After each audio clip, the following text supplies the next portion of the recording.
Et bonjour à tous et toutes, vous êtes sur Culture Plan, une chaîne indépendante. Merci à tous et toutes ces temps-ci du soutien pour les vidéos. Elles sont un petit peu plus regardées peut-être, sensiblement. Merci aussi pour les quelques likes par-ci par-là, pour les quelques commentaires parfois sur certaines vidéos très bien écrits. Donc merci beaucoup pour ça.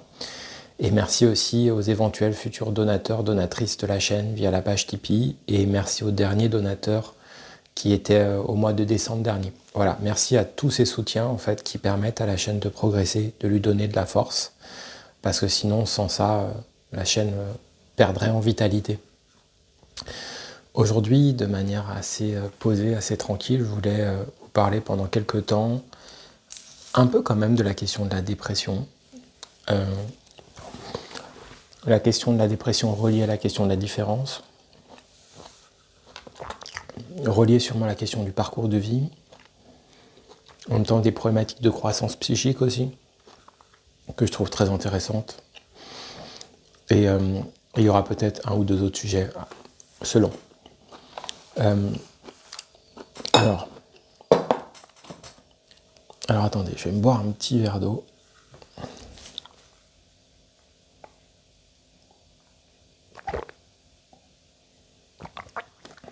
Alors, la première chose que je voulais vous dire, c'est que si je me sens un peu légitime pour parler de la question dépressive, c'est que, à minima, au moins, je sais un peu ce que c'est. À minima, on pourrait dire que je sais ce que c'est que la fluctuation dépressive. Donc la fluctuation dépressive, si vous voulez, c'est des mouvements, en fait, vous n'êtes pas dans une dépression majeure. La dépression majeure, d'un point de vue médical, c'est de pas savoir, d'arriver à rien à faire pendant 15 jours, de rester dans le lit, et à la limite, les rares choses que vous arrivez à faire pendant 15 jours consécutifs sont comme des joies immenses, des succès immenses, si vous voulez. Ça, c'est ce qu'on appelle vraiment la dépression. Et les personnes qui sont vraiment en dépression, et aussi leur entourage, sont considérablement impactés par ça.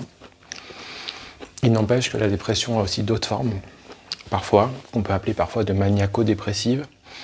Alors c'est un terme qui est un peu employé concernant la bipolarité, je crois. Mais en tout cas, il y a d'autres formes, si vous voulez, qui font que vous n'allez peut-être pas être marqué, comme je viens de le dire, de cette façon-là aussi fortement, mais une sorte de dépression va quand même naître en vous, qui peut à un moment donné aussi faire naître des idées sombres, qu'on appelle des idées noires, et d'une manière générale, de tout votre goût en fait pour la vie, votre rapport à vous-même, le rapport aussi à des choses positives va être considérablement impacté. En permanence, vous allez avoir des idées, des sentiments d'échec qui n'arrivent pas à vous quitter. Mais surtout, ces sentiments d'échec, en fait, ils prennent toute la place. C'est surtout ça. Et parfois, ils prennent tellement la place qu'en fait, ils sont tellement présents qu'il y a des moments donnés où vous devriez théoriquement pouvoir lâcher du lest, pouvoir vous dire « allez, là, je souffle ». Et en fait, vous vous retrouvez en vacances sur une plage très belle et en fait, vous n'arrivez plus à profiter parce que votre état psychique, en fait, envahit quasiment tous les compartiments de votre vie. Ça a des conséquences sur le plan de la santé en soi parce que vous allez, par exemple, avoir un sommeil qui va être considérablement impacté. Ça peut amener parfois jusqu'à des insomnies sur des périodes longues.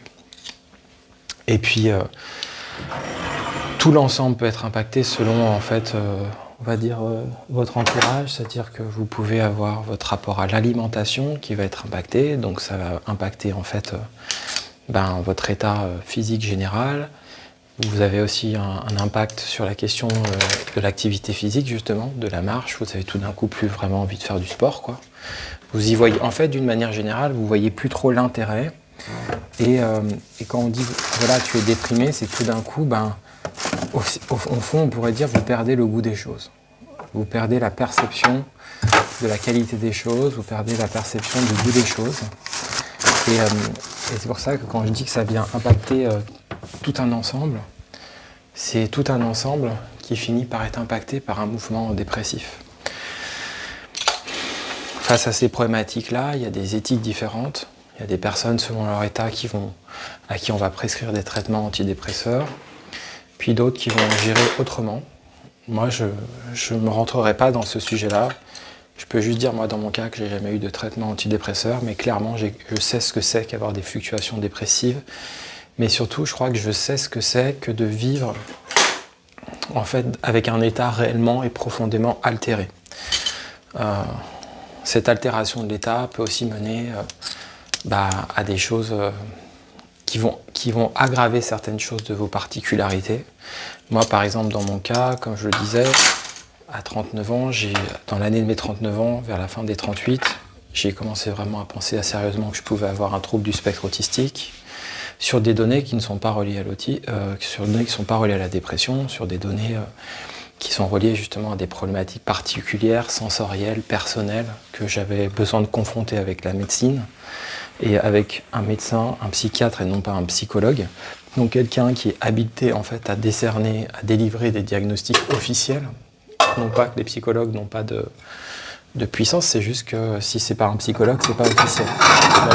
Les deux manières d'avoir un diagnostic officiel aujourd'hui, c'est soit par un médecin psychiatre qui va être formé à certaines techniques, par exemple dans le cas de l'autisme, l'ADOS par exemple, soit en fait par un centre expert. Mais sinon, si ça passe par des psychologues, ils vont appeler ça d'ailleurs souvent pré-diagnostic.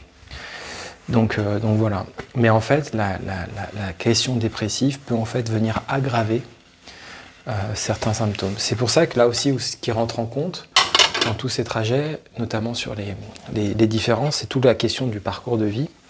Parce qu'en fait, selon en fait comment votre parcours se développe, selon comment la société aussi, l'extérieur se développe, en fait, votre rapport va être plus ou moins impacté. Par exemple, si vous êtes quelqu'un qui a un fonctionnement pour X ou Y raison qui a une forme de lenteur, et vous arrivez dans un monde où tout va tout le temps trop vite, en fait, vous allez être plus en difficulté.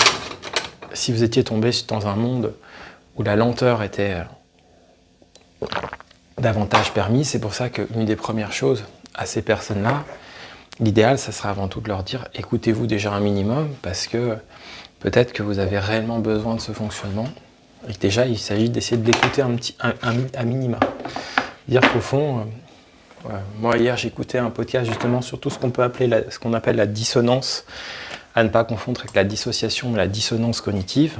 La dissonance cognitive, si vous voulez, c'est vraiment quelque chose qui va faire en fait que vous vivez une situation, vous êtes dans une soirée avec des amis, vous êtes censé être heureux, mais vous n'arrivez pas à l'être, et vous donnez le change. Vous êtes comme vous avez une dissonance, quelque chose qui s'oppose entre deux émotions. Et ça, en fait, c'est quand même un souci, parce qu'à un moment donné, in fine, ça vient atteindre le moral, ça peut créer des problèmes plus importants, à ne pas confondre avec la dissociation qui est plutôt côté pathologique, où c'est différent. Mais il n'empêche que dans tous ces cas-là, la dimension en fait de l'écoute, en fait, la dimension du prendre soin est quelque chose d'essentiel. Prendre soin en fait de son état, prendre soin, etc. Moi, par exemple, ces temps-ci, comme vous le voyez, je fais un certain nombre de vidéos. Je gagne absolument rien sur mes vidéos. C'est-à-dire que j'ai dû, par exemple, accepter que j'avais des donateurs, qu'il n'y a plus de dons pour le moment. J'avais aussi un don régulier qui n'existe pas, qui n'existe plus. Il faut accepter que les événements changent. Parfois, on a des explications sans en avoir, mais il faut accepter qu'en fait, que les choses, elles changent. C'est surtout ça, en fait. C'est dire que pour moi, le plus important, c'est d'être dans le positif, mais c'est d'accepter le changement, d'accepter que les choses bougent, et qu'en fait, ce qui compte le plus, c'est comment vous bougez. Parce qu'en fait, autour de vous, ça va bouger. Autour de vous, tout d'un coup, je sais pas, moi, imaginons que votre mère, c'était un soutien énorme, ou tel ami, puis tout d'un coup, il n'est plus là. Eh ben, il vaut mieux espérer que vous-même, vous ayez la capacité à rebondir, la capacité à bouger. Mais pour avoir cette capacité, encore faut-il un peu s'être restauré, j'ai presque envie de dire, on pourrait presque dire se rééquilibrer. C'est-à-dire que la capacité à un moment donné que vous allez avoir à vous rééquilibrer, à vous recentrer, on pourrait même dire. Je trouve que justement, vous voyez, s'il y a une dissonance, il y a un désaxement. Et donc tout ce qui va faire intervenir du point de vue du recentrage, va être très important. Moi, par exemple, sur ma chaîne, je sens que l'une des choses qui compte pour moi, c'est de me sentir proche de mes valeurs, pour le moment. Ça compte plus pour moi que de développer un projet, justement, très mathématique, très, je sais pas comment dire, très rationnel. Ça veut pas dire que je cherche pas un équilibre, c'est pas ça. Hein. Mais pour le moment, ce qui compte pour moi, c'est de faire les choses ainsi. C'est-à-dire c'est ce qui me fait le plus de bien, si vous voulez. Si je le fais comme ça, c'est que je peux me permettre, et aussi parce que si je faisais autrement, si ça se trouve, je n'aurais absolument aucun résultat. Et en plus, je bénéficierais d'un élément psychique négatif qui est de me dire, bah, non seulement tu n'as pas de résultat, et en plus, là, tu fais quelque chose que tu n'aimes pas. Quoi. Là, ça prend une forme que tu n'aimes pas, qui ne te va pas. Et du coup, de ce point de vue-là, bah, je trouve que le recentrage, le prendre soin, l'écoute, s'écouter, ça applique aussi un équilibre. Parce que s'écouter, c'est pas uniquement tiens, je vais m'écouter, je vais écouter à la perfection ce que je ressens. Oui, enfin, si vous avez des dérèglements, en fait, mieux vaut pas trop s'écouter. Mais alors, ça veut dire quoi? Si on peut pas trop s'écouter, bah, qu'est-ce qu'il faut faire? Bah, ça veut dire qu'il faut faire intervenir des tiers. Et les tiers, c'est les médecins, notamment. C'est-à-dire, c'est tout d'un coup, ça peut être les amis, mais ou la famille. Mais un médecin de confiance, c'est quand même un tiers important. Parce que ça va venir intervenir, en fait, comme tiers, comme élément vous donnant un avis annexe, une parole annexe, en fait. Alors, ça peut arriver parfois par de la psychothérapie. Le problème de la psychothérapie, c'est que l'un des problèmes de la psychothérapie, de la psychanalyse, c'est selon où vous en êtes, selon ce que vous avez à faire. Ce qui peut poser problème, c'est la règle du tout dire. Parce qu'en analyse, une des règles, comme vous savez peut-être, c'est tout dire. Tout dire ce qui nous traverse la tête. Le problème, c'est que ça peut amener à des choses compliquées. Parce que parfois, les psychothérapeutes, les psychanalystes, je veux dire, ne sont pas toujours en phase avec ce qu'on appelle les comportementalistes. Et donc, si jamais vous avez ce qu'on appelle peut-être un TND, en tout cas, moi j'ai plutôt envie de dire un fonctionnement différent, il est possible en fait que ça vous complique la tâche. Donc il faut, j'aurais tendance à dire, prendre soin, sans préjugés, de ce qui vous va le mieux. Qu'est-ce qui vous va le mieux? Qu'est-ce qui est, au fond, le plus adapté à votre fonctionnement? Et après, essayez de rester sur ça. Voilà. Qu'est-ce qui est le plus adapté à votre fonctionnement? Qu'est-ce qui correspond le plus à votre fonctionnement? Je pense que ça, c'est un truc qui est très important, à mon avis, et qui est vraiment important à prendre en compte. Cette réflexion de qu'est-ce qui est adapté à mon fonctionnement. Je pense que dans le cas de situations un peu extrêmes ou difficiles, parfois un peu comme moi j'ai vécu, je pense qu'il faut prendre le temps aussi. Prendre le temps en fait de se reconstruire, par exemple, prendre le temps quand on a vécu des choses traumatiques, de se reconstruire. Vous aurez beau avoir des gens autour de vous, il y aura toujours des gens qui comprendront rien, en fait, qui comprendront absolument rien de ce que vous vivez, de ce que vous avez vécu, et qui diront que c'est des excuses, il y en aura toujours en fait. Mais il y aura aussi toujours des personnes qui, elles, auront une profondeur nécessaire et qui, elles, auront compris en fait la chose. Il faut vous dire que les personnes que vous rencontrez, qui ne vous comprennent pas à cet instant-là, prenez ce qu'il y a à prendre et puis le reste, il faut laisser filer dans sa tête. Sans combattre, parce que vous n'êtes jamais à l'abri d'avoir des résistances intérieures où en fait vous combattiez quelque chose qui était profond chez ces personnes, etc. Mais si vous êtes plus en paix, vous allez potentiellement plus avoir une capacité à non seulement prendre en compte que vous pouvez avoir des résistances, donc des éléments de lutte contre certaines remarques, et que, voilà, comme je le disais, en l'occurrence, des remarques qui peut-être peuvent vous apporter, justement, donc quelque chose qui vient apporter par l'altérité, ça vous évite en fait, d'être dans un système de défense immédiat et trop rapide, et qui vous amènerait en fait à dire tout de suite à l'autre non, mais ce que tu dis, ça n'a pas d'intérêt. Il peut y avoir parfois comme ça, malheureusement, on peut développer parfois des mouvements où on va dire tout de suite à l'autre pas d'intérêt. On n'a pas écouté ce que l'autre réellement voulait nous dire. Mais par contre, en revanche, ça peut aussi arriver, j'ai envie de dire malheureusement, d'être face à des situations où ce que l'autre a à nous dire n'est pas bon pour nous, en fait. Et l'autre, il a peut-être l'impression, la conviction que c'est bon pour nous, mais ça l'est pas. C'est comme ça l'est pas. Donc, il faut arriver à ce point d'équilibre,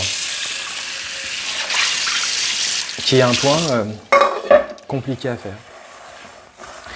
Moi, par exemple, récemment, quand j'ai revu ma médecin traitante, je m'étais fait mal avec un petit clou pas rouillé, mais je me suis dit, tiens, mon vaccin tétanos, il date parce que 2007-2008, je me dis, c'est tous les 20 ans, il faut en faire un à 25, normalement un à 45 et un à 60, mais 65, je me suis dit, moi je l'avais fait en 2007, 2008, je me suis dit, on approche en fait, j'ai envie de le mettre à jour. Quand je l'ai dit à ma médecin traitante, le premier réflexe a été non. Pourquoi ? Parce qu'elle était certaine qu'on me l'avait administré à 25 ans. Et en fait, on me l'a fait un peu plus tôt, vers 22 ou 23, à peine 23. Et moi, là, j'ai eu envie de le faire 2 ans avant, au final. Parce que je me suis dit, si j'arrive en vacances, qu'à un moment donné, je tombe sur un truc complètement rouillé, et que j'ai un vaccin, en fait, tétanos qui date de plus de 17 ans, plus de 18 ans, même si je suis censé encore être vacciné, je préfère que ça soit mis à jour maintenant que faire un anti-tétanique. Dans ces cas-là, il faut rester très tranquille et faire entendre en fait à votre médecin quelque chose qui compte pour soi. C'est marrant que je vous parle de ça parce qu'il m'est arrivé la même chose par rapport au diagnostic. Il y a 2 ans, quand j'ai voulu en fait lui faire entendre, je lui ai dit écoutez madame, c'est pas possible, j'ai l'impression que je suis autiste, il y a quelque chose qui souffre, je souffrais de mon fonctionnement. Je lui disais, il y a quelque chose qui va pas, quoi. Quelque chose qui va pas. Et elle me disait, mais non.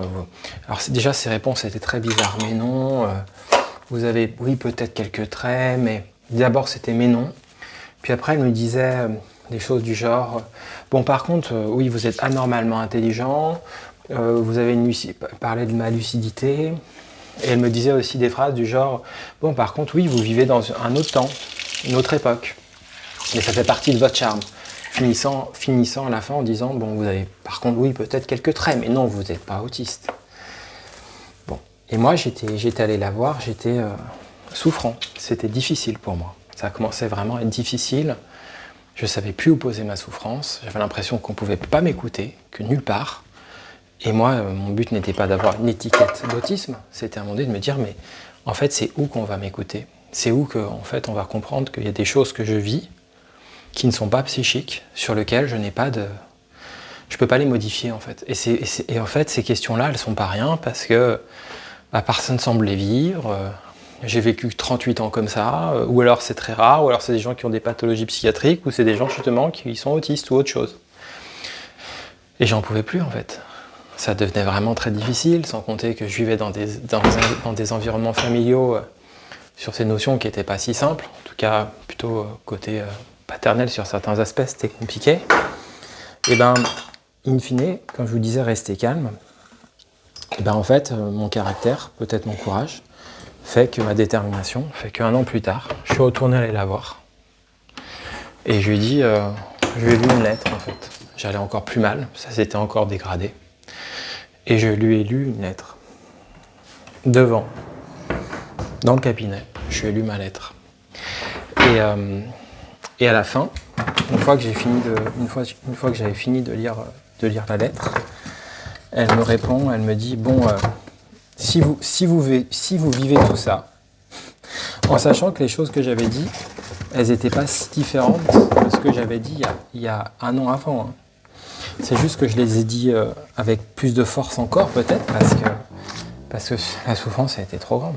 Elle me dit, elle me dit, si vous vivez tout ça, il y a des grandes chances que, effectivement, vous soyez... Ah non, elle m'a dit, à 99%, vous êtes autiste.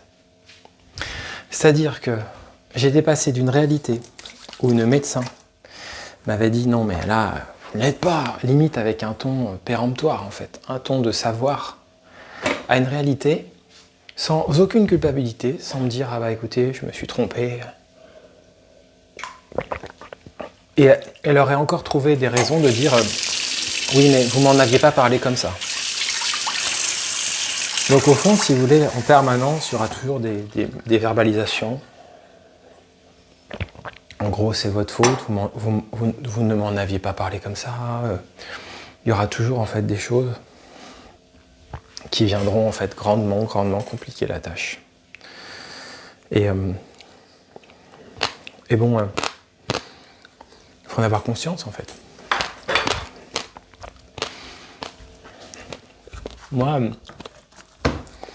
il y a un film que j'ai adoré, un documentaire, qui me touche énormément, qui s'appelle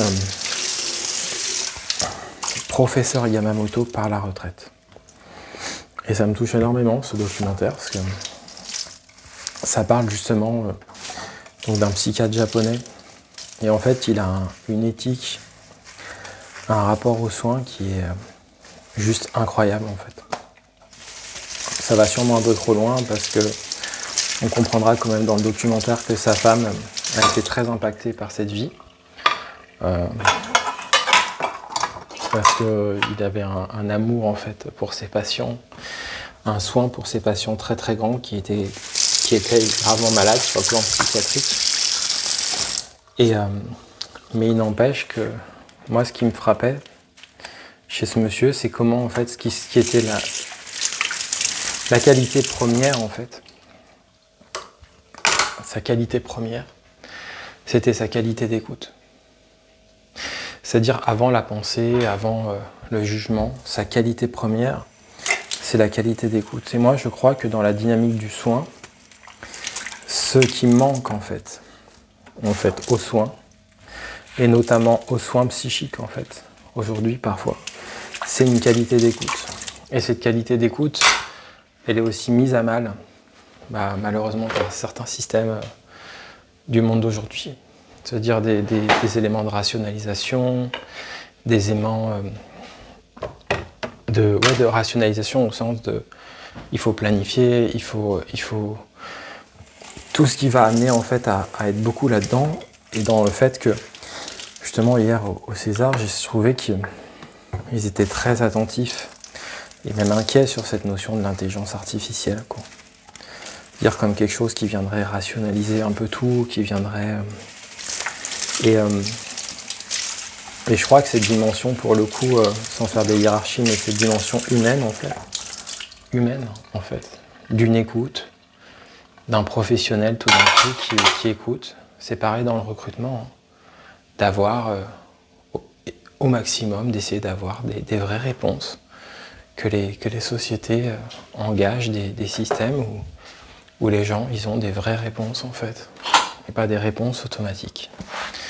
Je pense que ces choses-là, elles sont très importantes parce que, comme je le disais dans une précédente vidéo, vous pouvez aller très mal. Il suffit que tout d'un coup, quelque chose change. Moi, j'ai vu ça, j'ai vu parfois des personnes aller très mal, puis tout d'un coup, elles avaient une chaîne YouTube, leur chaîne YouTube change, quelque chose qui marche, et tout d'un coup, c'est tout le moral qui repart. Pour autant, on reste différent ou quoi, mais c'est tout le moral qui repart. Donc on voit bien qu'il y a une dimension, si vous voulez... Il y a une dimension psychique qui est importante. Cette dimension psychique, elle est importante en fait. Elle est importante. Donc, c'est ça. Moi, c'est ça que je pouvais vous dire, je crois, que sur ce thème-là. Et une autre chose aussi qui me semblait... importante à dire, toujours toujours sur ce thème-là, c'est que, in fine, donc, là, comme, oh là là, ça n'a pas l'air bon, c'est...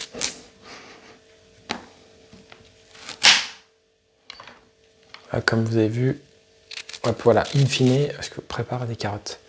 In fine, c'est la question, ce qu'on appelle de la croissance psychique, c'est-à-dire que, in fine, le but quand même, c'est de trouver en fait des solutions avec des professionnels, avec des gens du soin ou je sais quoi, sur comment, à un moment donné, faire en sorte que sur le plan psychique, en fait, bah, ça aille mieux. C'est pas une petite question, c'est une question qui est difficile, qui est éprouvante, mais in fine, en fait, la vraie question, elle n'est pas de trouver tout de suite le jour J des solutions, parce que c'est pas toujours possible. Parfois, le monde du travail, il n'y a pas de possibilité.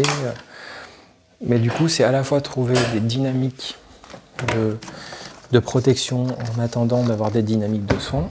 Donc c'est ce que je dis sur vous sentez que vous avez des possibilités, mais en premier lieu, il s'agit de se protéger, de retrouver une qualité de sommeil, de retrouver un peu une stabilité psychique, parce que par exemple, si vous faisiez tout le temps des insomnies, tout d'un coup, ben voilà, vous travaillez, vous n'allez pas arriver à travailler si vous faites tout le temps des insomnies en fait. Donc il s'agit quand même à un moment donné de retrouver, comme je disais, une sorte de stabilité sur ça. Mais une fois que vous avez retrouvé en fait cette stabilité, à mon sens, l'une des grandes questions qui est essentielle, c'est la question, comme je disais, c'est la question de la croissance psychique. C'est-à-dire qu'à ce moment donné-là, l'objectif est quand même d'essayer de croître en fait psychiquement. C'est-à-dire que vous avez lutté contre la dépression, vous avez réussi à stabiliser des choses, soit par un traitement, soit par vous-même, soit par une psychanalyse, peu importe. Et après, c'est de retrouver en fait des dynamiques d'action valorisantes qui vous permettent en fait de recroire à une insertion sociale, d'y arriver, d'effectuer cette insertion, et donc du coup d'avoir toute une image de vous-même et de votre paysage personnel qui change. Évidemment, pour arriver à faire ça, c'est un travail qui est long parce qu'il y a des paramètres qui ne dépendent pas de vous. Si par exemple le monde du travail, il n'y a aucune offre, il n'y a que des offres qui sont complètement opposées à votre fonctionnement, bah justement la question d'un diagnostic est importante parce que ça peut peut-être vous permettre d'avoir une RQTH déjà. Donc c'est-à-dire une reconnaissance de travailleur handicapé qui vous permet de chercher mieux du travail.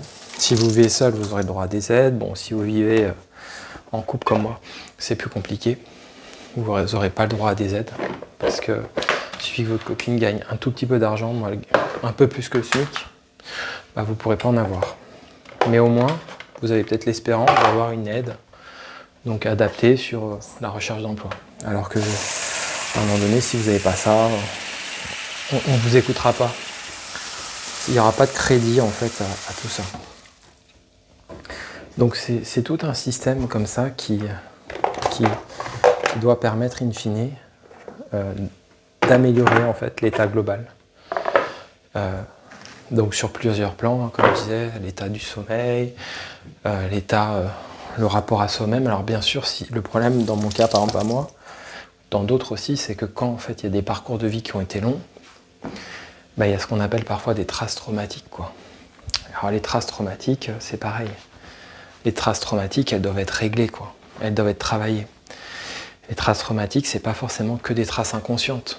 Il y en a, mais parfois il y a des traces traumatiques qui sont très claires, très nettes, dont les personnes ne veulent pas travailler parce que c'est traumatique. Donc on préfère les fuir, on préfère réduire, on préfère développer justement une dissonance, quoi, une contestation de valeurs. En gros, on va dire ce que j'ai vécu, c'est pas grand-chose. Mais en fait, le fait de prendre en compte cet élément-là, de le considérer à minima, on va dire au moins, va permettre quand même de lui donner une place et de pouvoir avancer.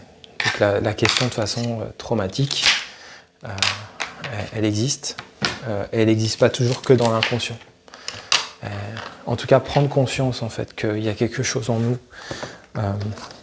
qui est de cet ordre-là, très clairement c'est aidant parce que justement, comme je vous disais, c'est une donnée qui, dans certains parcours de vie, va être nécessaire, on va être obligé d'en tenir compte.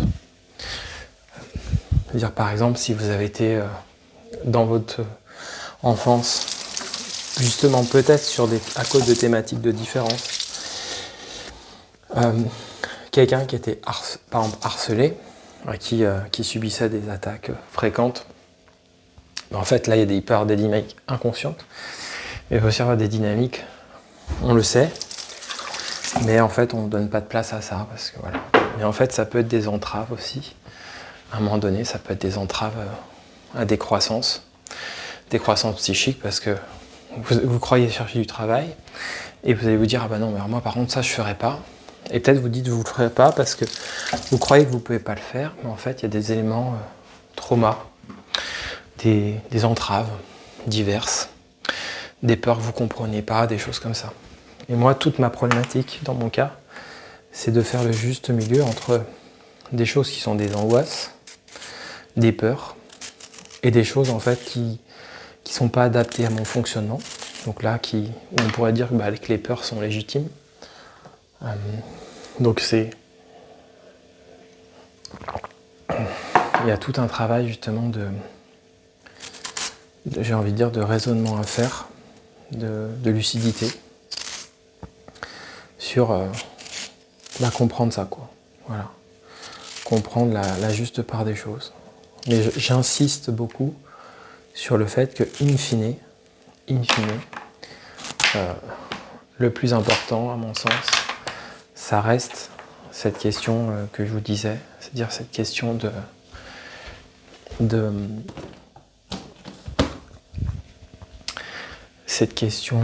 la croissance psychique. Pour moi, c'est la clé. C'est-à-dire que, in fine, il s'agit de trouver en fait des solutions qui font que tout d'un coup, vous allez retrouver le goût pour la vie que vous avez parfois perdu. Voilà. Et pour retrouver j'ai presque envie de dire cette espérance-là, quoi. Comme je disais, voilà, si on a des dépressions, des fluctuations dépressives, ça peut pas se faire du jour au lendemain, en fait. Et ça peut pas non plus se passer avec des environnements qui vont être uniquement du genre quand on veut, on peut, etc. En fait, il faut arriver à une réhabilitation de soi-même et aussi comprendre que dans tout ce parcours que vous allez vivre, il y a des moments donnés où vous allez penser les choses de manière bien et il y a des moments donnés non, en fait. Il y a des moments donnés où vous allez dire des bêtises. Vous croyez dire des choses justes, mais en fait non, ça ne sera pas des choses justes. Donc en gros, vous allez parfois vivre en fait des situations de communication qui seront parfois pas bonnes. On vous dira des choses qui vont pas du tout, en fait, et il faudra passer outre. Par exemple, moi, quand j'étais déprimé, j'ai pu entendre des choses du genre, qui sont dures à entendre, du genre non mais c'est pas quelqu'un de déprimé qui va m'apprendre le bonheur, par exemple. Dans ces cas-là, il faut pouvoir en fait se dire en soi, travailler des choses de soi, se dire ok, pourquoi on me dit ça, pouvoir aussi relativiser, pouvoir se dire en fait cette personne là elle me dit ça parce qu'il y a telle chose que j'ai dit aussi, peut-être aussi que cette personne elle a elle-même des choses qui ne m'appartiennent pas, qui font qu'elle s'exprime comme ça. En fait, relativiser va permettre de prendre de la distance. Et ça, moi je crois que dans la souffrance psychique, la capacité à prendre de la distance, c'est non seulement quelque chose qui manque souvent, parce qu'on est on est débordé par l'angoisse, par la détresse, des choses difficiles, Après, tout ce que je dis est difficile parce que en fait, ça repose aussi sur la question, en fait, à un moment donné, de briser un schéma, en fait. Donc c'est pour ça que ce que je dis que c'est dur. Parce que là, ce dont je parle, c'est briser un schéma, c'est-à-dire, c'est briser un schéma pour arriver à une croissance psychique, pour arriver à un bien-être. Et on peut parfois se donner des raisons à rester mal aussi. Donc si vous voulez, pour briser ces schémas-là, à mon avis, il faut arriver à penser de manière claire, de manière profonde. Mais comme je dis souvent, je pense qu'on ne peut pas le faire seul. Je pense qu'il faut être bien entouré. Je pense vraiment. Il faut avoir des systèmes où on est bien entouré pour faire ces choses-là. Parce que c'est des choses qui sont profondes et on peut faire toute une part personnelle, mais on ne peut pas tout faire soi-même. Moi, par exemple, ce temps-ci, voilà, je peux faire des vidéos, je peux écrire des textes pour qu'on soutienne ma chaîne, je peux postuler. Et je sais qu'in fine, j'aurai besoin d'un France Travail adapté pour moi. J'aurai besoin de choses voilà, qui nécessitent en fait une adaptation. C'est évident. Je peux pas tout trouver moi-même de la même manière que je peux m'améliorer, mais j'ai besoin à un moment donné de médecins ou de choses qui viennent m'épauler et réduire un peu un fardeau, une tâche, en fond des difficultés qui sont trop grandes. Et ça, je pense que c'est très très important de comprendre ça, justement. Parce que comme je disais, in fine, le but c'est de pouvoir se dire à soi-même que bah oui, que des choses peuvent évoluer, que les choses ne sont pas fatales, qu'on peut avoir des difficultés, qu'on peut arriver à les comprendre. Il faut dans ces cas-là aussi parfois apprendre à se taire, parce que parfois, encore une fois, on a des résistances, et apprendre à se taire, apprendre à penser à l'intérieur de soi, et trouver les appuis nécessaires. Encore une fois, si on n'a pas des bons appuis au départ, je vous dis, ça sera très dur. Ça sera objectivement difficile. Donc, cette question-là, elle est très importante, quand même. C'est pas une petite question. La question des appuis, trouver les bons appuis, c'est pas une petite question. C'est important. Trouver un médecin qui nous va, un ami de confiance, un amoureux, une amoureuse,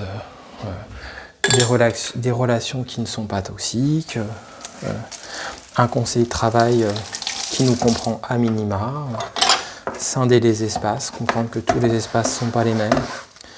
On ne peut pas dire ça à tout le monde. Diversifier ses activités, faire attention à plusieurs choses à la fois. Alors, les choses qui sont intégrées de manière lambda sont plus difficiles pour les gens qui ont des fluctuations dépressives.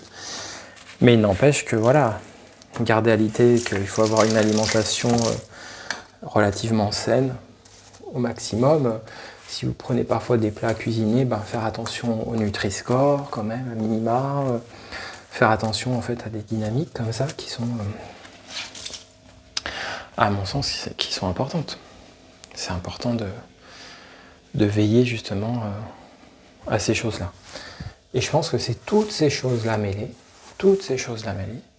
qui peuvent permettre d'aboutir parfois, parce que parfois ça n'est pas le cas, et quand c'est pas le cas justement, tout ce travail-là, il est quand même important parce qu'il vous permet de tenir dans des situations parfois difficiles. Parce que parfois il y a des situations difficiles qu'on ne peut pas changer, et il faut tenir dans ces situations difficiles. Donc j'aurais tendance à dire que dans tous les cas, en fait, le travail est nécessaire parce qu'il vous permet de tenir, en fait. De tenir, de résister parfois aussi, de résister.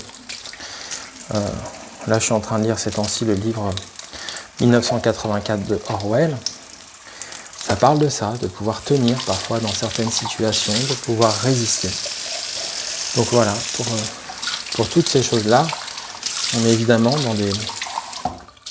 dans des thématiques qui sont profondes, des thématiques qui sont complexes, des thématiques qui ne sont pas binaires, qui demande souvent des pôles de compétences variés, des chemins de pensée différents et multiples, mais qui permettent à un moment donné de penser un peu plus convenablement. Je le crois en tout cas. Donc voilà, vous étiez sur une vidéo de Culture Plane.